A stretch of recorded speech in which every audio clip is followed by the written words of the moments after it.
As we've said before, the endgame for most people, whether they play PvP or PvE, usually touches in some way on magic finding, or more precisely, farming. In today's video, we're going to take a look at 5 common mistakes or misconceptions people frequently have about what you need to do to get better gear. Mistake number 5, players 8 or bust. Or basically, the tendency of players to think more player-dense games are ideal for magic finding. Thankfully, less frequent than other mistakes due to an increase of information, but is a common mistake for new players, especially those in single player.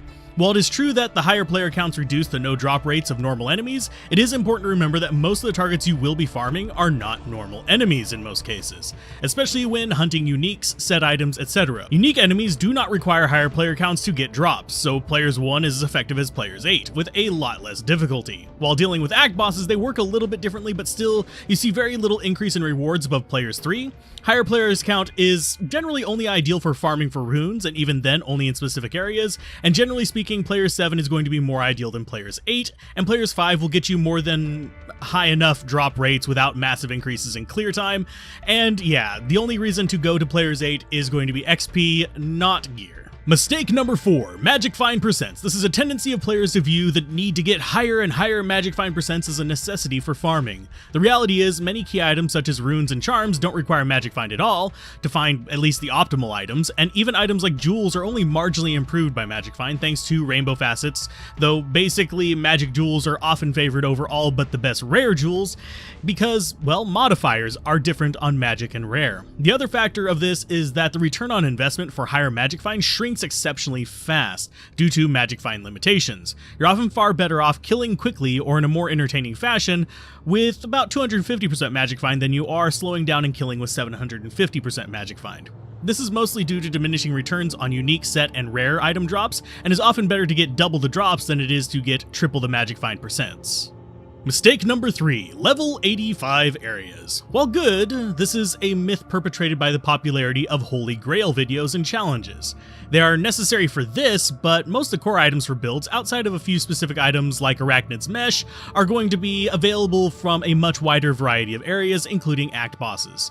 Lower level, but monster dense areas, so are kind of where you want to be. So yeah, generally farmable areas outside of these level 85 areas are things such as Lower Kuras, the Council, etc., where you can get runes, jewels, crafting materials, and the like, or you can actually go farming after act bosses or even level 83 or 81 areas and still get a wide variety of really good items. In fact, it's actually kind of amazing how many core items you'll be able to get for use in the endgame for even like the most popular builds, even just from like Nightmare Mephisto.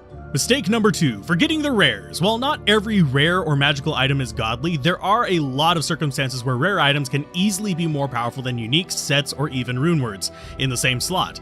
So some of the most obvious examples of this that many players will actually check are rings and amulets, but beyond these obvious ones, there are still a lot of options, such as class-specific items like claws, necroheads, druid helmets, etc., and rares that can offer less themed but more powerful combos in kind of neglected slots like boots, gloves, and even on the head with the use of circlets. Even rare weapons in general can provide some interesting things to mess around with, especially when considering the ability to upgrade rare items to, well, say from exceptional to elite to get better stats, or to even make yourself that exceptionally strong ethereal phase blade because you happen to find an ethereal crystal sword with amazing mods. Mistake number 1, farming above your power. This is the most common one I see new players doing because they see all these other players farming these high-end areas, and in turn they end up focusing so hard on farming these cliche targets. If you're having trouble in Hell, don't be afraid to farm Nightmare. If you're struggling in Nightmare, farm a little in Normal. You'll still get stuff that you need to move up in difficulty soon enough.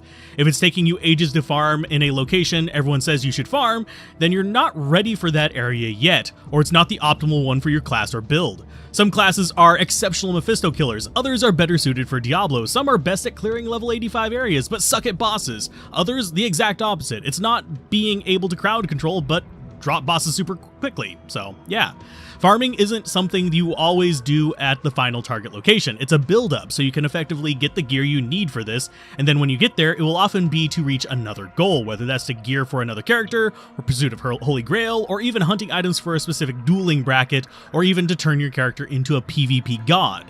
You just have to farm up to it rather than go straight to the area you think you should be in.